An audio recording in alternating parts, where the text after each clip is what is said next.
সম্মানিত ভিউয়ার্স, আমরা আপনাদেরকে আজকে সিলেটের বিভিন্ন পানিবন্দী দৃশ্যটি দেখানোর চেষ্টা করছি। সিলেটে কুশিয়ারা নদী পানি বৃদ্ধি নতুন করে আশঙ্কা তৈরি করছে। বিশেষ করে জকিগঞ্জ বিয়ানীবাজার উপজেলা কুশিয়ারা নদীর পানি উপরে বিভিন্ন এলাকায় ডাউকি ভেঙে নতুন নতুন এলাকা প্লাবিত হচ্ছে। এতে পানিবন্দী মানুষ ভোগান্তি বেড়ে চলছে। এছাড়া ফেন্সুগঞ্জ কুশিয়ারা নদী পানি ডাউকি উপচে বাজারে প্রবেশ করছে। এতে ফেন্সুগঞ্জ বাজার সহ মধ্যবাজার, পূর্ব বাজার আশপাশ কয়েকটি এলাকায় প্লাবিত হচ্ছে। তবে সিলেট কোম্পানিগঞ্জ, গোয়েন্দা, জৈন্তাপুর এলাকার সঙ্গে যুক্ত হওয়া নদ নদীর পানি কিছুটা কমেছে। এতে পরিস্থিতি কিছুটাই উন্নত হচ্ছে বলে জানা গিয়েছে। তবে সুরমা কুশিয়ারা নদীর পয়েন্টের পানি বিপদসীমা উপর দিয়ে প্রবাহিত হচ্ছে।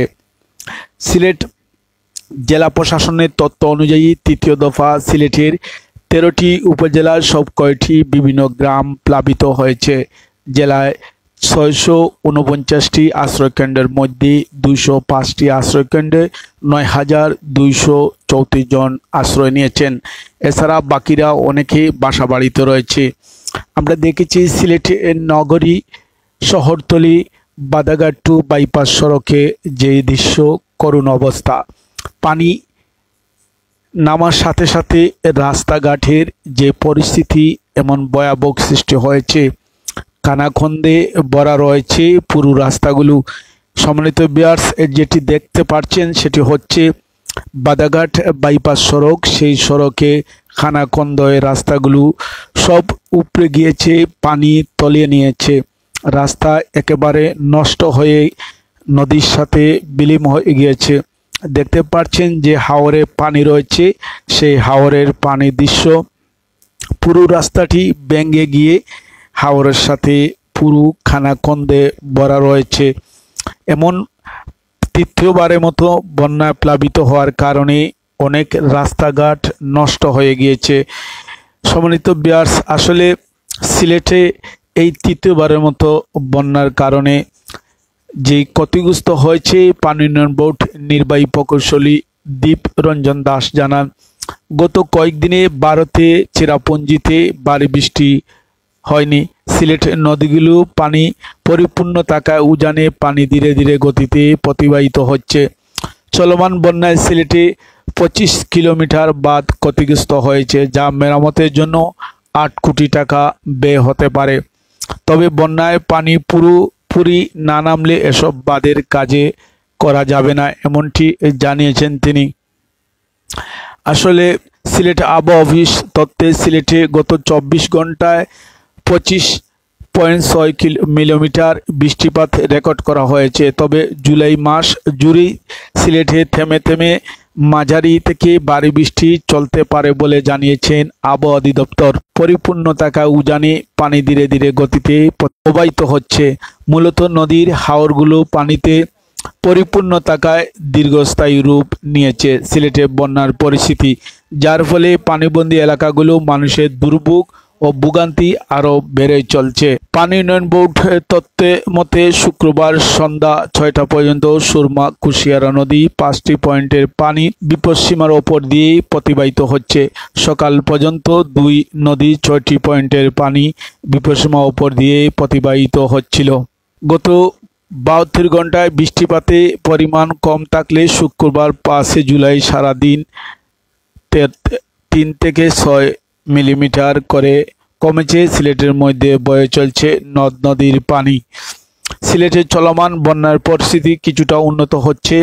ভারী বৃষ্টি না হলে কমছে সুরমা নদী সিলেটের পানির পয়েন্ট, যার ফলে 3টি নিচে নেমেছে পয়েন্ট পানি। তবে এখনও বিপদসীমা উপরে সুরমা কানাইঘাট পানি, এছাড়া বিপদসীমা উপরে কুশিয়ারা সবকটি পয়েন্টের পানি রয়েছে।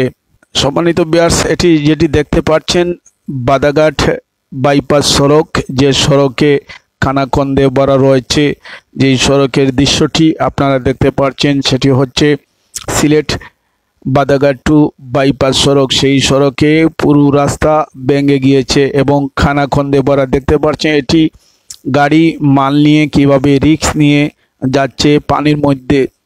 এরপরেও চলাচল করছে যানবাহন এবং মানুষ ভোগান্তি শিকার হচ্ছে।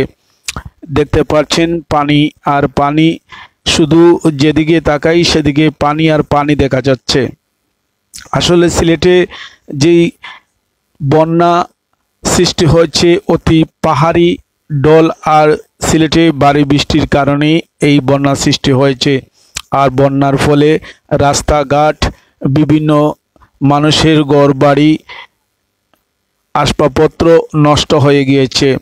অধিকাংশ জায়গা রাস্তার যেই আমরা দেখেছি সিলেট টু বাদাঘাট টু এয়ারপোর্টে যে বাইপাস সড়ক, যেই সড়কের দৃশ্য, সেই সড়কে হাওরে পানি এবং যে রাস্তাটি চলছে সেই রাস্তা দিয়ে পানি যাতায়াত করার কারণে পানি রাস্তা পুরোটি ভেঙে গিয়েছে। সেই ভেঙে গিয়ে রাস্তা খানাখন্দে ভরা রয়েছে, বড় বড় গর্ত হয়ে রাস্তার মধ্যে, এবং ইটপাকেল উপড়ে গিয়ে পানিতে তলিয়ে গিয়েছে। সেই দৃশ্যটি দেখতে পাচ্ছেন। আসলে সেই সড়কটি হচ্ছে সিলেট বাদাঘাট বাইপাস সড়ক। সেই সড়কে দেখতে পাচ্ছেন কিভাবে পানি তলিয়ে নিয়ে গেছে, রাস্তা পুরো রাস্তা নষ্ট হয়ে গিয়েছে। সেই দৃশ্যটি আপনাদেরকে আমরা মূলত দেখাচ্ছিলাম। সম্মানিত ভিউয়ার্স, সিলেটে ভারী বৃষ্টি আর উজান থেকে পানি নেমে এসে বন্যা সৃষ্টি হয়েছে, যা বন্যার ফলে অনেক মানুষ এখনো পানিবন্দী রয়েছে। আর সিলেটে বিভিন্ন রাস্তাঘাট তলিয়ে গিয়েছে, রাস্তাঘাট বিনষ্ট হয়ে পড়ে রয়েছে, খানাখন্দে ভরা রয়েছে। যেমন ইটপাকেল সরে গিয়ে রাস্তার মধ্যে গর্ত তৈরি হচ্ছে, এমনটি আপনারা দেখছিলেন। সম্মানিত ভিউয়ার্স, সিলেটে এই তৃতীয়বারের মতো বন্যা সৃষ্টির কারণে রাস্তাঘাট, অনেক মানুষের ঘরে পানিবন্দী, রাস্তাঘাট খানাখন্দে ভরা, এমন দৃশ্যটি আপনাদেরকে আমরা দেখাচ্ছিলাম।